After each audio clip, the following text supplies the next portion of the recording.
Hello everybody. Today I'd like to deal with the question of whether one is allowed to steal from a non-Jew. One of the 10 commandments is not to steal. The Rambam writes that this commandment of not to steal applies to a Jew and to a non-Jew, to a grown-up person and to an underage person. It doesn't make any difference. The halakha of not to steal applies to everyone. This is the opinion of all the Rishonim, and the halachic decision of the Shulchan Aruch is the same, that it doesn't make any difference whether you steal from a Jew or from a non-Jew.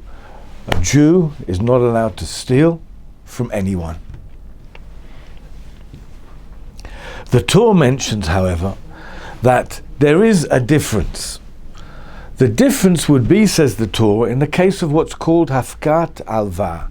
That means that, let's say, you owed money to the non-Jew, and the non-Jew has forgotten about the debt. You don't have to remind him. That's the only leniency that we would find.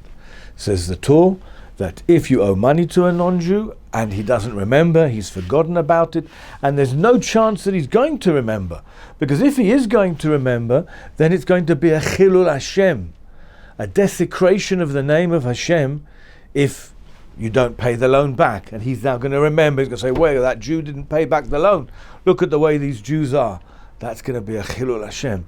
That's one of the most serious aveiros, the most serious transgressions there can be, that a Jew can do, is to desecrate the name of Hashem. It's the worst thing you could probably do.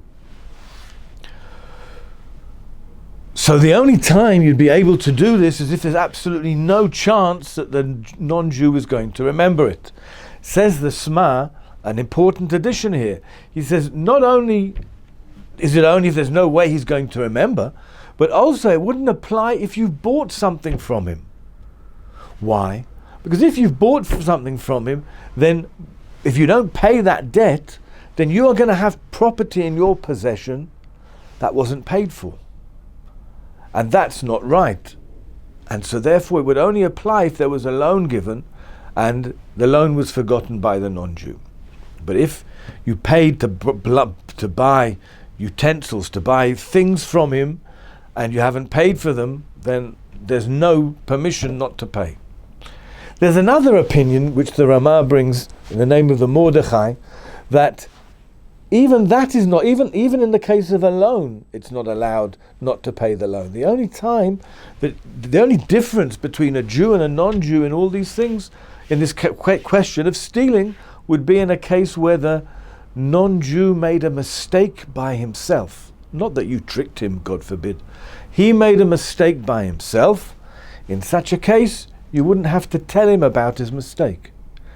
But here too, if you were to tell him, then it would certainly be a Kiddush Hashem. And a Kiddush Hashem, to sanctify the name of Hashem, just like the desecrating of Hashem's name is one of the worst things, sanctifying the name of Hashem is one of the best things. One of the most beautiful things that a Jew can do in his lifetime is to sanctify the name of Hashem. And in fact, that could be that's our purpose in living, is to sanctify the name of Hashem in this world. So that's the only thing, says the Mordechai, and the Ramah seems to paskin like this as well, that would be allowed. In the case where the non-Jew made a mistake by himself, you wouldn't be obligated to tell him. But however, I must tell you that there's a very important note here made by the Be'er HaGolah. The Be'er HaGolah normally in the Shulchan Aruch just tells us where things are, but here he suddenly tells us a whole shiur. The Be'er HaGolah writes, I've seen many people in my time who have become rich because of mistakes that non-Jews made. And in the end, they lost all their money and died without anything. On the other hand, says the Be'er HaGolah, I've seen many people that did a sanctification of the name of Hashem by returning things to non-Jews where they'd made a mistake. And those people I saw died with money and left money and bracha for their inheritors and their heirs after them. Let me just finish off with a small story of that happened. Apparently, it happened in America, that a Jew bought up a home from a non-Jew. When he was doing repairs there, he knocked down a wall and found a very large sum of money, $30,000, inside the walls. He went to ask Rav Moshe Feinstein, what do I do? Do I need to give it back to him, or can I take it for myself?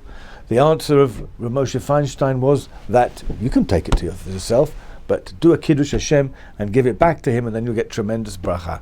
He decided to take the bracha from Rav Moshe Feinstein, returned the money to the non-Jew, and became a multi-millionaire afterwards. So to summarize this halacha, a Jew has an obligation to be a light to the nations, to sanctify the name of Hashem in this world. So certainly a Jew cannot steal from a non-Jew, and even if it wasn't a case of stealing, but a mistake made by the non-Jew, where there's a chance of a chilul Hashem, don't take the chance ever, and sanctify the name of Hashem and be a light to the nations, and we'll all have tremendous bracha, and let no non-Jews have any tainas and claims against the Jewish people. Thank you very much.